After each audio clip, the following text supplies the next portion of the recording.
ஷேக் சாலிஹ் அல் ஃபௌசான் ஹபிதஹுல்லா முதல் அடிப்படையை விளக்கும்போது, முதலாவது இஹ்லாஸ், அல்லாஹ்வுக்காக இபாத் செய்யக்கூடிய மன தூய்மை, அவனுக்கு மட்டுமே வணக்கத்தை செலுத்துறது, இதுதான் முதல் அடிப்படை. இதோடைய முக்கியத்துவம் என்ன அப்படின்னு சொன்னாங்க. ஒருவருடைய இஹ்லாஸ் உண்மையாக இருந்துச்சுன்னா அவர் சொர்க்கம் அவருக்கு முக்கியமான காரணமாக இருக்குதுன்னு பார்த்தோம். அதற்கு அடுத்தது ஷேக் முஹம்மது இப்னு அப்துல் வஹாப் ரஹிமஹுல்லா குறிப்பிடக்கூடிய அடுத்த ஒரு வாசகத்துக்கு விளக்கம் கொடுக்குறாங்க. வ பயானு தித்திஹில்லதி ஹுவ ஷிர்கு பில்லாஹ், தௌஹீதிற்கு எதிராக அல்லாஹ்வுக்கு இணை வைப்பது பற்றி விளக்கத்தை அறிவது. என்ன விளக்கம்? தௌஹீதுக்கு எதிராக இருக்கக்கூடிய அல்லாஹ்வுக்கு இணை வைக்கிற அந்த காரியம் ஷிர்க். ஏன்னா ஷிர்க் எதற்கு எதிரானது? தௌஹீதுக்கு எதிரானது. அப்போ அந்த ஷிர்க்கை பற்றி விளக்கத்தை அறியணும். இதுவும் அதோட உள்ள விஷயங்கிறாங்க. இது முதல் அடிப்படையில் உள்ளது தான். அப்போது அல்லாஹ்வுக்கு இணை வைப்பது தௌஹீதிற்கு எதிரானதாகும். தௌஹீத் அதாவது ஏகத்துவம், அல்லாஹ் ஒருவனை வணங்குதல் என்பது அல்லாஹ்வுக்கு மட்டும் இபாதத்தை செய்கிறது. ஷிர்க் என்பது பிராணிகளை அறுத்து பலியிடுவது, நேர்ச்சை, பிரார்த்தனை, உதவி தேடுவது போன்ற இபாதத்துகளின் வகைகள் ஏதாவது ஒன்றை அல்லாஹ் அல்லாதவற்றுக்கு செய்வது, இதுதான் ஷிர்க். அப்போ ஷிர்க்னா என்னங்கிற விளக்கத்தை அறிகிறது தான் இங்கே குறிப்பிட்றாங்க. ஷிர்க்னா என்ன? இபாதத்துகள் ஒன்றை, அல்லாஹ்வுக்கு செய்யக்கூடிய ஒன்றை அல்லாஹ் அல்லாத யாருக்காவது செய்வது, எதற்காவது செய்வது. இங்கு ஷேக் சொல்கிறாங்க ஹபிதஹுல்லா, ஷேக் சாலிஹ் அல் ஃபௌசான், இங்கு சொல்லக்கூடிய ஷிர்க் உலுஹியத் விஷயத்தில், அதாவது இபாதத்துகளை அல்லாஹ்வுக்கு செய்கிற விஷயத்தில் உள்ள ஷிர்க். தௌஹீதை 3 வகைப்படுத்துகிறோம் இல்லையா? தௌஹீதுல் ருபூபிய்யா, தௌஹீதுல் உலூஹிய்யா, தௌஹீதுல் அஸ்மாஇ வஸ்ஸிஃபாத் அப்படின்னு தௌஹீது 3 வகைப்படுத்துகிறோம். தௌஹீது ருபூபிய்யாங்கிறது அல்லாஹ்வுடைய படைப்பாற்றல், அவன்தான் பரிபாலிக்கிறவன், அவன்தான் ஆட்சி அதிகாரம் உள்ளவன் அப்படிங்கிற நம்பிக்கை, அவன் மட்டும்தான், அதில் அவனுக்கு இணைய வேறு யாரும் இல்லை. தௌஹீதுல் உலூஹிய்யா அப்படிங்கிறது எல்லா இபாதத்துகளும் அவனுக்கு மட்டும்தான் சொந்தம், வேறு யாருக்கும் அதை செய்யக்கூடாதுங்கிற கொள்கை. தௌஹீதுல் அஸ்மாஇ வஸ்ஸிஃபாத்துங்கிறது அல்லாஹ்வுடைய பெயர்கள் பண்புகளை பற்றி அல்லாஹ் என்ன சொல்லுங்க அது எல்லாம் உண்மை நம்பணும், அதை அப்படியே மறுக்காமல் ஏற்றுக்கொள்ள ஈமான் கொள்ளணும், அதை எதோடு ஒப்பிடக்கூடாது, அதை பற்றி நம்முடைய சொந்த அறிவை கொண்டு வியாக்கியானங்கள் செய்யக்கூடாது. அந்த தன்மைகள் படைப்புகளுக்கு அல்லாஹ்வுக்கு இருப்பதை போல இருக்கிறது என்று நம்பக்கூடாது. அல்லாஹ்வுடைய படைப்புகள் இருக்கிற தன்மை தான் அல்லாஹ்வுக்கு இருக்கணும்னு சொல்லக்கூடாது. அல்லாஹ்வையும் படைப்புகளையும் சமமாக்கக்கூடாது. அப்போது இந்த வகையில் இங்கே ஷிர்க்குங்கிறதுக்கு என்ன விளக்கம் கொடுக்குறாங்க அப்படின்னா, ஷேக் ஃபௌசான் இங்கே சொல்லப்படுறது தௌஹீது உலுஹியத்தில், அதாவது வணக்க வழிபாடுகள் செய்யும்போது அல்லாஹ் அல்லாதவங்களுக்கு அது செய்கிறது இருக்குது, அந்த ஷிர்க்கு அப்படிங்கிறாங்க. ருபூபியத் விஷயத்தில் இணை வைப்பது பெரும்பாலும் எங்கும் காணப்படுறதில்லை, அதிகமாக இல்லை. பூமியில் மக்கள்கிட்ட எல்லாரும் ருபூபியத்தில் ஷிர்க் வைக்கிறாங்களா? இல்லை, சிலர் வைப்பாங்க, ஆனால் அதிகமாக இல்லை. அப்படின்னா என்ன? ருபூபியத்துனா அண்ட சராசரம், அதோ வானம் பூமி அனைத்தையும் படைத்து பரிபாலனை செய்கிறோம் ஒரே இறைவன் தான். அதில் அதான் ருபூபியத்தை பற்றி நம்பிக்கை. அல்லாஹ் தான் ரப்புன்னு நம்புறது, உலகை பரிபாலிக்கிற காரியத்தை அல்லாஹ் மட்டும்தான் தனித்து செய்கிறான் அப்படின்னு நம்புறது, அல்லாஹ்வுக்கு யாரும் கூட்டு இல்லைன்னு நம்புறது. இது எல்லாரும் பெரும்பாலும் ஏற்றுக்கிறாங்க. கடவுள் ஒருத்தன் தாங்கிற கொள்கை எல்லாரும் ஏற்றுக்கு தானே செய்கிறாங்க. ஒருத்தன் தான் கடவுள், ஒரு இறைவன் தான் வானபூமி அனைத்துக்கு உண்டு, அவன் தான் அந்த ஒரு இறைவன் தான் அனைத்தையும் படைத்தவன் அப்படின்னு நம்ப தான் செய்கிறாங்க.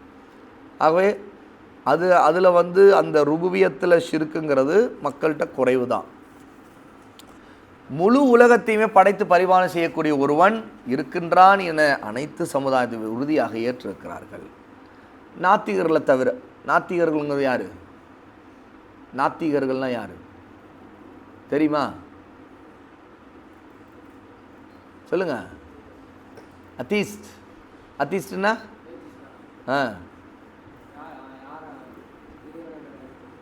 இறைவன் என்பவனே இல்லைன்னு சொல்கிறோம். அவங்கள தான் தமிழில் நாத்திகர்கள், தமிழ் பேச வழக்கத்தை சொல்கிறது. கடவுள் மறுப்பாளர். கடவுள் மறுப்பாளர்னா கடவுளை இல்லைன்னு மறுக்கிறவரை சொல்கிறது. பொதுவாகவே இணை வைப்புங்கிறது ஒரு கடவுள் மறுப்பு தான், குஃப்ருன்னு சொல்கிறோம் நம்ம அதை.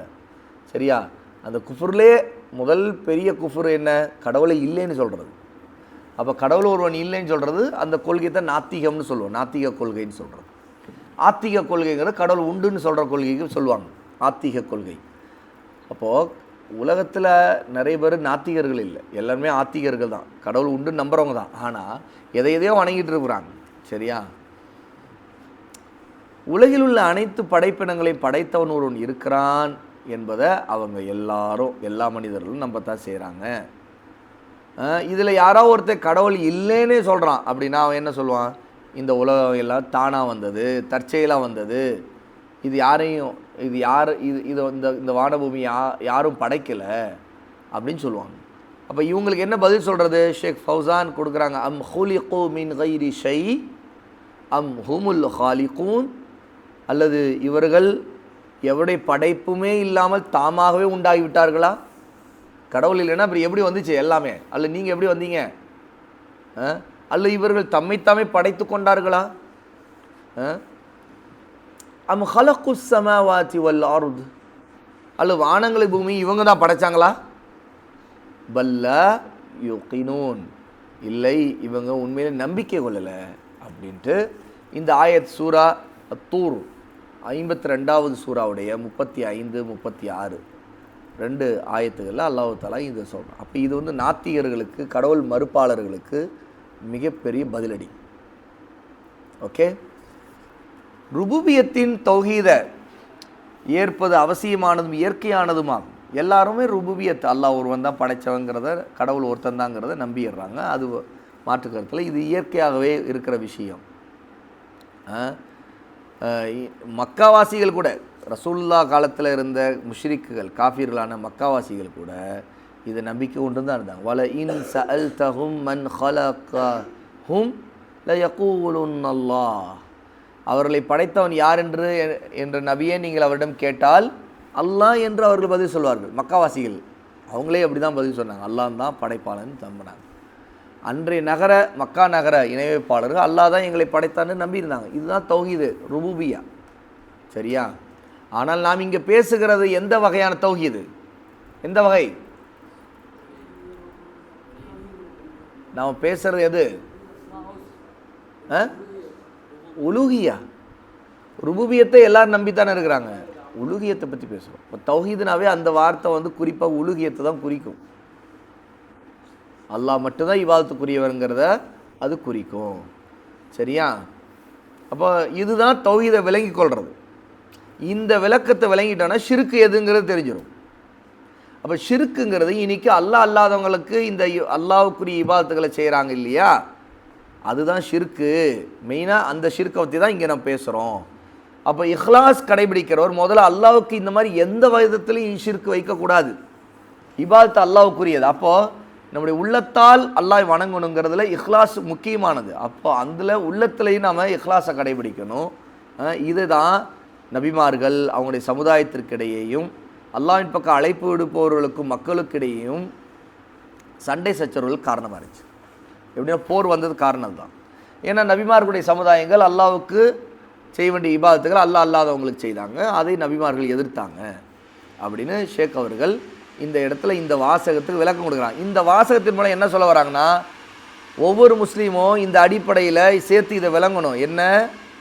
தௌஹீதுக்கு எதிரானது எது, அந்த ஷிர்க்குனா என்ன, அந்த விளக்கத்தை விளங்கி இருக்கணும் அப்படின்னு இங்கே குறிப்பிட்றாங்க.